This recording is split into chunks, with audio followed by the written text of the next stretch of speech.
안녕하십니까?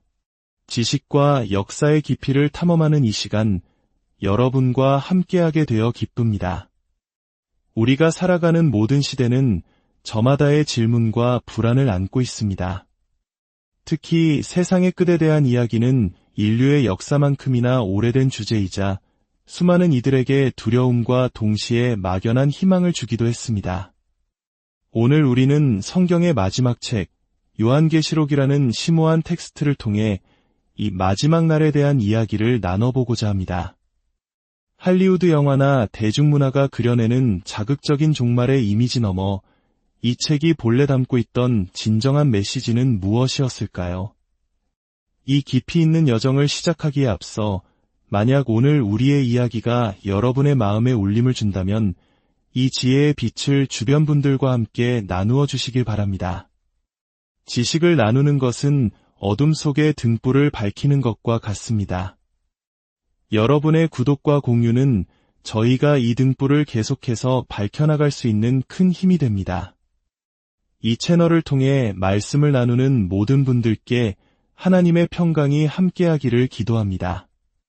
요한계시록은 우리 세대를 위해 직접 쓰인 책은 아니지만 분명 우리를 위해 남겨진 책입니다. 모든 세대는 각자의 시대 속에서 자신들을 위협하는 짐승이 무엇인지 발견할 수 있습니다.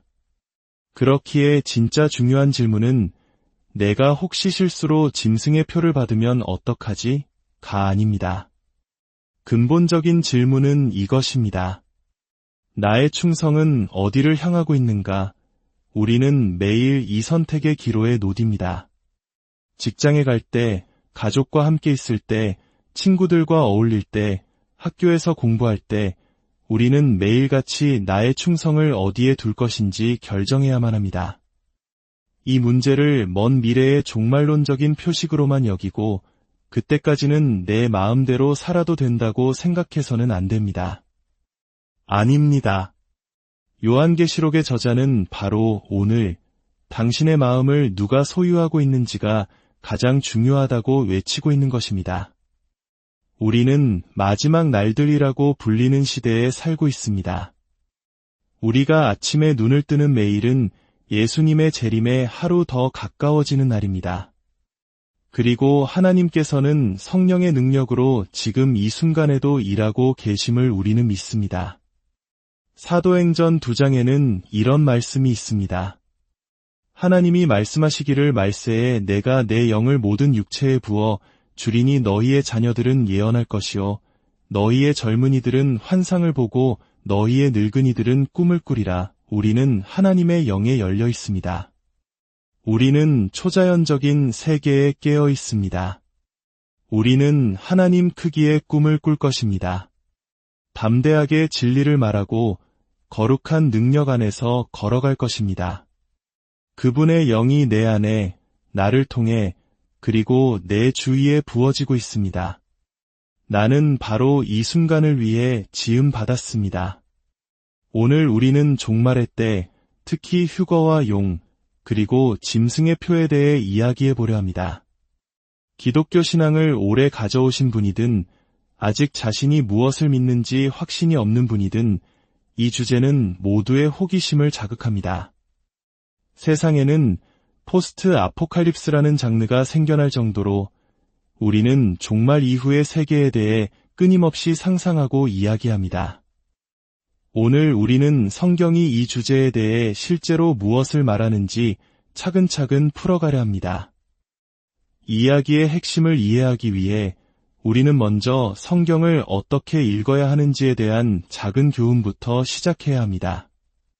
그리고 많은 사람들이 오해하고 있는 성경 구절들을 재해석해보고 가장 중요하게는 이 모든 이야기가 내일 친구들과 만나고 일상을 살아갈 당신에게 왜 중요한지를 명확히 짚어볼 것입니다.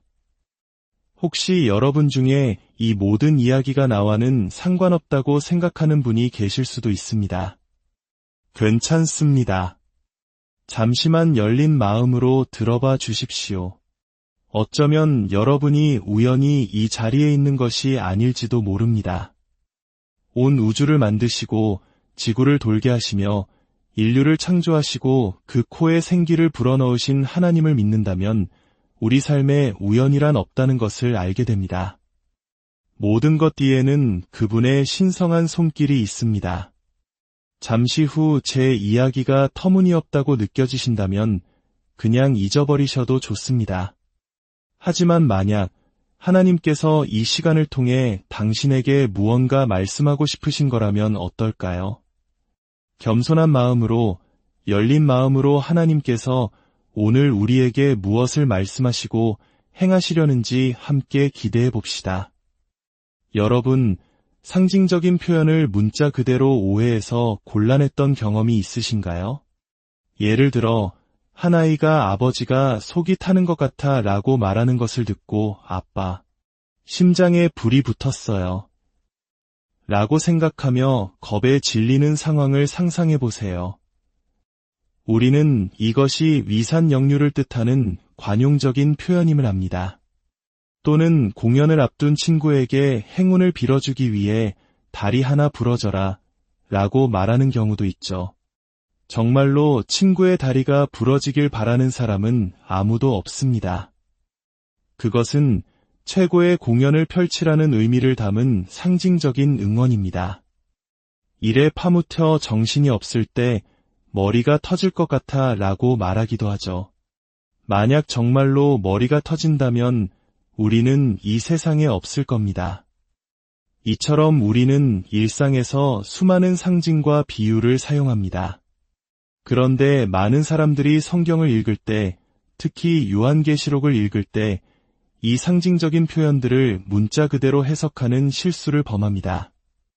성경은 우리에게 예수님의 재림을 가리키지만 그것은 이 세상으로부터의 탈출이 아니라 이 세상을 향한 회복을 의미합니다. 소위 휴거 신학이라고 불리는 관점은 주로 두 개의 성경 구절에서 출발합니다. 마태복음 24장과 데살로니가전서 4장입니다. 예수님께서는 마태복음 24장에서 이렇게 말씀하십니다. 노아의 때와 같이 인자의 임함도 그러하리라. 예수님은 당신의 재림이 노아의 홍수 때와 비슷할 것이라고 비유를 들어 설명하십니다. 말씀은 이어집니다. 홍수 전에 노아가 방주에 들어가던 날까지 사람들이 먹고 마시고 장가 들고 시집가고 있으면서 홍수가 나서 그들을 다 멸하기까지 깨닫지 못하였으니 인자의 임함도 이와 같으리라. 그리고 많은 사람들이 휴거의 근거로 인용하는 구절이 나옵니다. 그때에 두 사람이 밭에 있음에 한 사람은 데려가고 한 사람은 버려둠을 당할 것이요 두 여자가 맷돌질을 하고 있음에 한 사람은 데려가고 한 사람은 버려둠을 당할 것이니라. 남겨진 사람들이라는 유명한 소설과 영화 시리즈처럼 이 구절만 보면 마치 의로운 자들이 하늘로 들려 올라가고 악한 자들이 남겨지는 것처럼 보입니다. 이것이 바로 지난 150년 동안 서구 기독교계에 널리 퍼진 세대주의 혹은 휴거 신학의 해석입니다. 하지만 이것은 성경을 성경으로 해석하는 것이 아니라 특정 시대의 문화적 렌즈를 통해 성경을 바라본 결과입니다. 예수님께서는 분명히 재림의 때를 노아의 때에 비유하셨습니다. 그렇다면 노아의 이야기에서 데려감을 당한 사람들은 누구였습니까? 그들은 심판의 홍수에 휩쓸려간 불의한 자들이었습니다. 그리고 남겨진 사람들은 누구였죠? 바로 노아와 그의 가족, 의로운 자들이었습니다. 그들은 인내하며 살아남아 새로운 세상을 이어갈 이들로 남았습니다. 예수님은 누가복음 17장에서 소돔과 고모라의 멸망을 비유로 드시기도 합니다.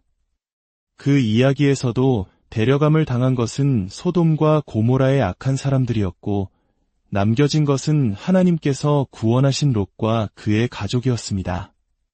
성경은 성경 자체의 문맥 안에서 해석해야 합니다.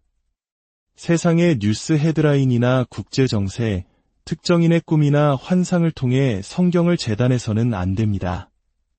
또 다른 구절, 데살로니가전서 4장을 봅시다. 주께서 호령과 천사장의 소리와 하나님의 나팔 소리로 친히 하늘로부터 강림하시리니 그리스도 안에서 죽은 자들이 먼저 일어나고 그 후에 우리 살아남은 자들도 그들과 함께 구름 속으로 끌어올려 공중에서 주를 영접하게 하시리니 그리하여 우리가 항상 주와 함께 있으리라. 구름 속으로 끌어올려라는 표현 때문에 우리는 마치 진공청소기처럼 하늘로 빨려 올라가는 장면을 상상하게 됩니다. 하지만 이 편지가 쓰일 당시의 문화적 배경을 이해하면 그 의미는 완전히 달라집니다. 당시 그리스 로마 세계에서는 왕이나 황제가 어떤 도시를 방문할 때 그 도시의 시민들이 성문 밖으로 나가 그를 맞이한 뒤 그를 모시고 다시 자신들의 도시로 함께 들어오는 환영의 관습이 있었습니다. 이것이 바로 영접의 의미였습니다.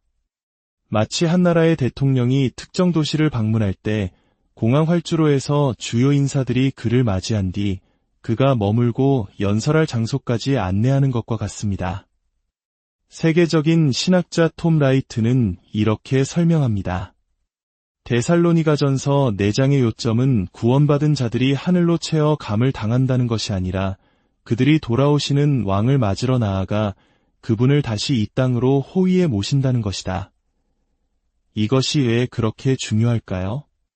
만약 내가 이 혼란스러운 세상으로부터 구출될 것이라고 믿는다면 나는 더 이상 이 세상의 문제에 관심을 갖지 않게 될 것입니다. 하지만 만약 왕께서 이 세상을 되찾고 회복시키기 위해 돌아오신다는 것을 안다면 나는 내 이웃을 돌보기 시작할 것입니다. 내 자녀들을 말씀으로 양육할 것입니다. 교회를 세우는 일의 중요성을 깨닫게 될 것입니다. 패러다임의 차이가 보이십니까? 우리는 떠날 사람들처럼 사는 것이 아니라 왕의 귀환을 준비하며 왕을 모실 사람들처럼 살아야 합니다. 내가 성경을 어떤 렌즈를 통해 읽느냐가 나의 믿음의 서사를 결정하고 나의 모든 결정과 선택에 영향을 미칩니다. 그렇다면 이제 요한계시록에 등장하는 용, 짐승, 그리고 그 표식들에 대해 이야기해 봅시다. 이 모든 것은 무엇을 의미할까요? 먼저 요한계시록이 어떤 종류의 책인지 이해해야 합니다. 성경은 66권의 책으로 이루어진 하나의 도서관과 같습니다. 그리고 각 책은 저마다의 장르를 가지고 있습니다. 시편은 시와 지혜 문학이고 열왕기는 역사서이며 마태복음은 복음서입니다. 요한계시록의 장르는 묵시문학입니다. 묵시문학은 상징과 환상으로 가득 찬 문학 양식으로 특히 억압과 박해의 시대에 유행했습니다. 요한계시록은 로마 제국의 극심한 박해 아래 신음하던 소아시아의 7교회에 보내진 격려의 편지였습니다. 당시 기독교인이 된다는 것은 재산을 몰수당하고 감옥에 갇히고 원형 경기장에서 굶주린 사자들의 밥이 되거나 로마 시내의 가로등처럼 화형당하는 것을 의미했습니다. 그것이 진짜 박해였습니다. 그들에게 요한계시록은 미래의 시간표를 해독하기 위한 암호문이 아니었습니다. 그것은 절망 속에서도 믿음을 지킬 수 있도록 힘을 주는 희망의 메시지였습니다. 반지의 제왕이라는 소설을 어린아이에게 읽어주면서 이건 모두 실제로 일어난 일이야. 발에 털이 난 작은 호빗들이 정말 있었고 반지의 힘 때문에 골룸으로 변한 스미골이라는 생명체도 있었단다 라고 말한다면 얼마나 어리석게 들릴까요? 우리는 반지의 제왕이 기독교적 세계관을 담은 깊은 상징의 이야기임을 압니다. 절대반지는 죄의 절대적인 힘을, 간달프의 희생은 예수님의 희생을, 왕의 귀환은 그리스도의 재림을 상징합니다. 우리는 그 상징을 통해 깊은 감동과 생명력을 얻지만 그것을 문자 그대로 믿지는 않습니다. 요한계시록도 마찬가지입니다. 이제 그 상징들을 하나씩 풀어봅시다. 첫째, 붉은 용. 요한계시록 12장에 등장하는 7머리와 10뿔을 가진 붉은 용은 문자 그대로의 용이 아닙니다. 이것은 온 세상을 속이는 자, 사탄을 상징합니다. 둘째, 바다에서 나온 짐승. 이 짐승은 하나님을 대적하는 거대한 제국의 힘을 상징합니다. 편지를 받은 초기 기독교인들에게 그것은 명백히 로마 제국이었습니다. 황제 숭배를 강요하며 신앙을 짓밟았기 때문입니다. 하지만 이 짐승은 시대를 초월하여 존재합니다. 우리 시대에도 하나님의 자리를 차지하려는 모든 세속적인 권력과 시스템이 바로 이 짐승입니다. 셋째, 땅에서 올라온 짐승. 이 짐승은 앞선 짐승, 즉 제국을 지지하고 숭배하도록 만드는 종교적, 경제적 시스템을 상징합니다. 그것은 거짓 기적을 행하고 사람들을 미혹하여 어둠의 왕국을 떠받들게 합니다. 당시에는 황제 숭배를 강요하는 이교 종교들이나 복음을 희석시키려는 거짓 가르침들이 여기에 해당했을 것입니다. 마지막으로 가장 많은 오해를 낳는 짐승의 표 666입니다. 요한계시록 13장은 이 표가 없으면 아무도 매매를 할 수 없게 된다고 말합니다. 지난 수십 년간 기독교인들은 사회보장번호, 바코드, 신용카드 마그네틱 선, 인터넷 월드와이드왑, 심지어 코로나 백신이나 QR코드, AI 기술 등을 짐승의 표라고 주장해왔습니다.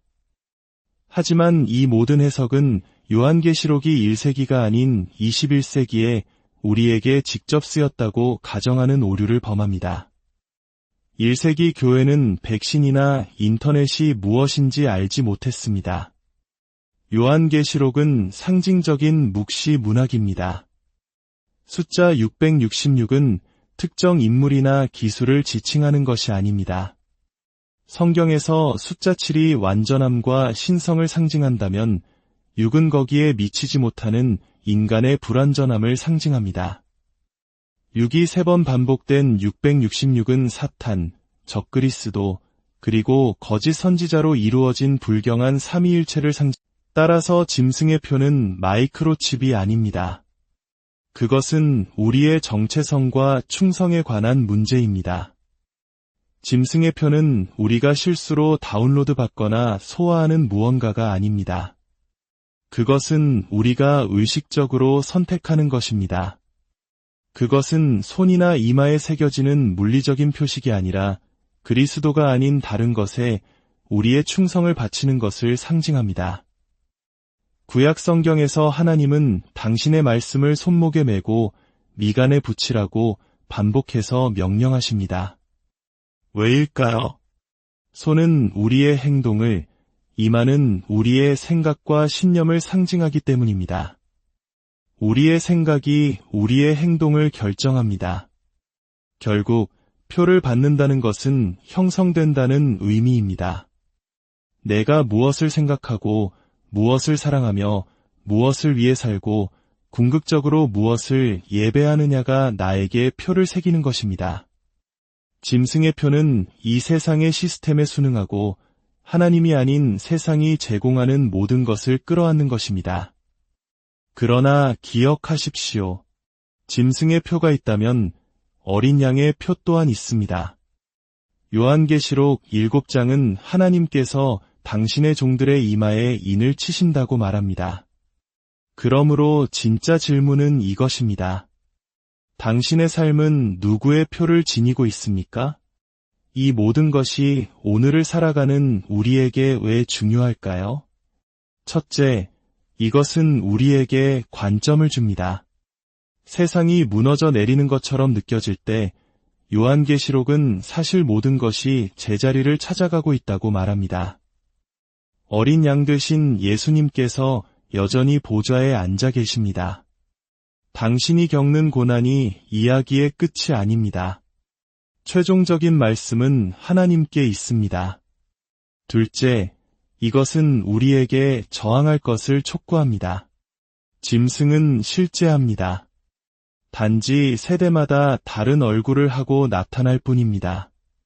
그것은 정치 이데올로기일 수도 있고 문화적 타협일 수도 있으며 소비 지상주의일 수도 있습니다. 요한계시록은 도망치라고 말하지 않습니다.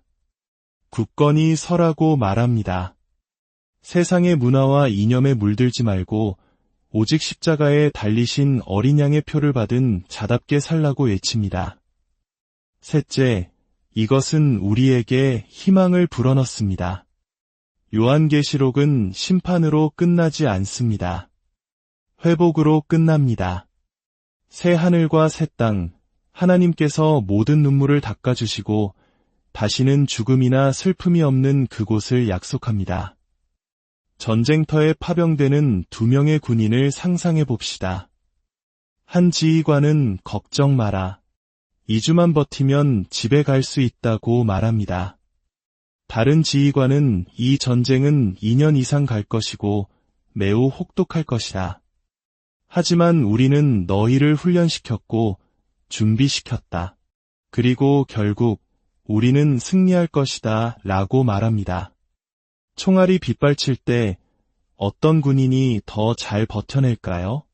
첫 번째 군인은 3주차가 되면 좌절하고 배신감을 느끼겠지만 두 번째 군인은 대가를 알면서도 승리를 확신하며 임무에 충실할 것입니다. 휴거 신학은 우리에게 걱정 마라, 어려운 일은 겪지 않을 것이다 라고 말하는 첫 번째 지휘관과 같습니다. 하지만 예수님은 분명히 말씀하셨습니다.